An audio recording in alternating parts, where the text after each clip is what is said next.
Political ఇష్యూగా మారే అవకాశం ప్రమాదం కనపడుతుందా? ఎందుకంటే కేటీఆర్ గారు మళ్ళీ అధికారంలోకి వచ్చినాక తీసేస్తామని అంటున్నారు.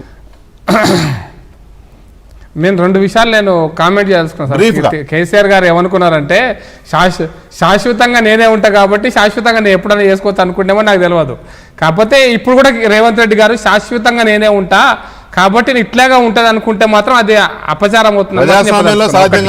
రెండో పాయింట్ చెప్తాను సార్, అందుకోసం చెప్తాను. అందుకోసం అది కాదు కాబట్టి ఇప్పుడు జరుగుతున్న పరిణామాలు రాజకీయ కోణంలో చూడాలి, రాజకీయంగా జరుగుతున్నటువంటివి చాలా దురదృష్టకరమైన పరిణామం చెప్పదలుచుకున్నాను. రెండో పాయింట్, దయాకర్ అన్న ఒక మాట, చాలా ఒక గమ్మత్తైన మాట చెప్పాడు. మా తెలంగాణ ప్రభుత్వము, తెలంగాణ టీఆర్ఎస్ పార్టీ తెలంగాణ తల్లిని వదిలిపెట్టి భరతమాత దగ్గరికి పోయింది అన్నాడు.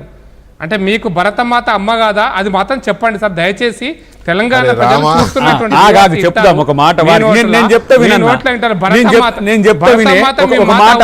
చెప్పండి. నేను చెప్తా విని అయితే విను. ఈ రోజు భారత ప్రభుత్వం భరతమాతను మీరు అఫీషియల్ గా గెజిట్ చేయండి, మీరు ఉన్నదానే చేయండి. ఇప్పుడు ఏదైతే అందరం కొలుస్తున్నామో ఇప్పుడు అందరం కాదండి, ఒక్క మాట. మీరు ఎందుకు వచ్చింది మాట. ఇప్పుడు అందరం కొలుస్తున్నాం కదా భరతమాత రూపాన్ని. ఇప్పుడు ఒక మాట ఎందుకు చేయలేరు? దాన్నే ఎడిట్ చేసేయండి, చేయించేసేయండి. మళ్ళీ వీళ్ళకి ఆఫ్ఘనిస్తాన్ వరకు పెట్టుకుంటారు. ఎక్కడి బాధ వీళ్ళది? పాకిస్తాన్ కలుపుతారు, ఆఫ్ఘనిస్తాన్ కలుపుతారు, భరతమాత పైన. వాడేమో కాశ్మీర్ తీసేస్తాడు, వాడు పాకిస్తాన్. వీళ్ళ ఆశయం ఏందో, వీళ్ళ ఆశయం ఏందో వీళ్ళకే తెలియదు. అశోక చక్రం, ధర్మచక్రంలో కూడా ఉగ్ర రూపం పెట్టిండ్రు. వెంకటకృష్ణ గారు నేను దయాకర్ గారిని అడుగుతున్న సూటి ప్రశ్నకు గెజిట్ చేయకపోతే నువ్వు నమ్మవా? అరే నేను నమ్ముతున్నానండి, నేను నమ్ముతున్నా. భరతమాత నా తల్లి అంటున్నా. నా తల్లి ఎట్లా అంటావు? భరతమాత నా తల్లి అంటున్నా. చెయ్యి గెజిట్ ప్రకాష్ రెడ్డి గారు ఒక మాట, నేను ఒక మంచి సూచన నమ్మితే ఇప్పుడు అన్నారు. ప్రకాష్ రెడ్డి గారు నమ్మితే ఇప్పుడు కాదు, నేను మాట్లాడు. ఇప్పటి వరకు అయితే అది RSS వాడుతున్న విగ్రహము. కిషన్ రెడ్డి గారు మీ కేంద్ర మంత్రిగా ఉన్నాడు కదా, బండి సంజయ్ గారు కేంద్ర మంత్రిగా ఉన్నారు కదా, మోడీ గారికి ఒక ప్రపోజల్ పెట్టండి. భరతమాతను మనం జాతి మాతగా మనం అంగీకరిద్దామని మీరు గెజిట్ చేయండి. ప్రతి ఒక్కరు మొక్కాల్సిందే కదా, ఎందుకు చేస్తలేరు? వెంకటకృష్ణ గారు మొక్కని అడుగుతున్నా, భరతమాత మొక్కరా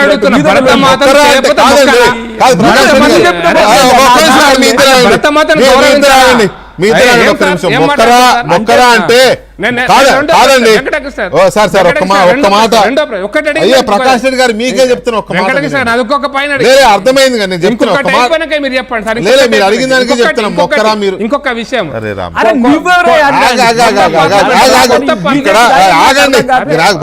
దయాకర్ ఇప్పుడు మొక్కరా అంటే ఆగండి సార్. తమిళ సింగోల్ని అన్న ఒక్క నిమిషం, అరే నాకు రెండో పాయింట్ చెప్తాను. రెండో పాయింట్ చెప్పండి సార్, రెండో పాయింట్ కూడా చెప్పండి. అరే నేను రెండోది అడిగితే కూడా వద్దంటే ఎట్లా సార్? రెండోది అడిగితే దాన్ని కూడా చెప్పండి మీరే. సింగోల్ని భారత పార్లమెంట్లో, కొత్త పార్లమెంట్లో పెడుతుంటే ఇది ఫ్యూడల్ వ్యవస్థకు ప్రతీకగా నిలిచింది అని చెప్పి కామెంట్ చేసినటువంటి కాంగ్రెస్ పార్టీ ఈరోజు చేస్తున్నటువంటి రాజకీయ పని ఇక్కడ తెలంగాణలో ఎంతవరకు సమంజసమో దయచేసి దీన్ని భారత పార్లమెంట్ అంటే భారత రాష్ట్రపతితో కూడిన ఉభయ సభలు. అవును, భారత రాష్ట్రపతిని పిలువండి ఎందుకో చెప్పమనండి. ఆమె చేతుల్లో సెంగోలు ఎందుకు పెట్టలేదు? మీరు రాష్ట్రపతి చేతిలో పెట్టలేదు ఒకటి. తర్వాత ఈ జనరేషన్ తెలియదు, ఈ జనరేషన్స్ కి చాలా, ఇప్పుడున్న జనరేషన్ కి ఎవరికి సెంగల్ తెలియదండి. అది ఓపెన్ సీక్రెట్. ఒకటి. రెండోది భారత మాతకు మొక్కరా అంటే ఒక్క మాట సార్, ముఖ్యవాడి మనసులో ఉండాలండి. తెలంగాణ తల్లి తరానికి తెలిసింది ఒక మాట, తెలంగాణ తల్లికి ఎట్లా తయారైందంటే మొత్తం అందరికీ మేము స్టాంప్ వేస్తాం దేశభక్తులా కాదా అన్నట్టు తయారైంది. అట్లా కాదు. ఇప్పుడు దేవుడు ఉన్నాడు, ఆస్తికులు ఉన్నారు, నాస్తికులు ఉన్నారు. అట్లాగే మొక్కేవాడు ఉంటాడు, మొక్కనోడు ఉంటాడు. మొక్కకపోయినంత మాత్రాన వాడు భారతీయుడు కాదా?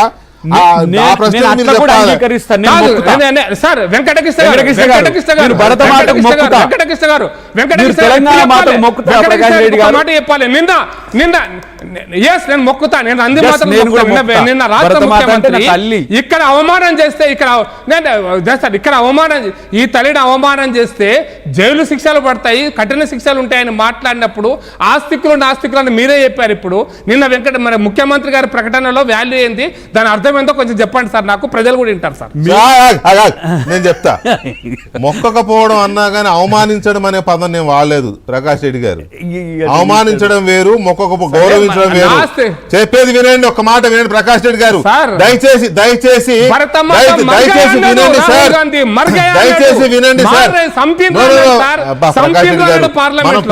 పిడివాదం కాదు, నేను ఇద్దరితో మాట్లాడలేను. కాదు, ఒక్క మాట. జనాలు చూస్తున్నారు సార్, జనాలు చూస్తున్నారు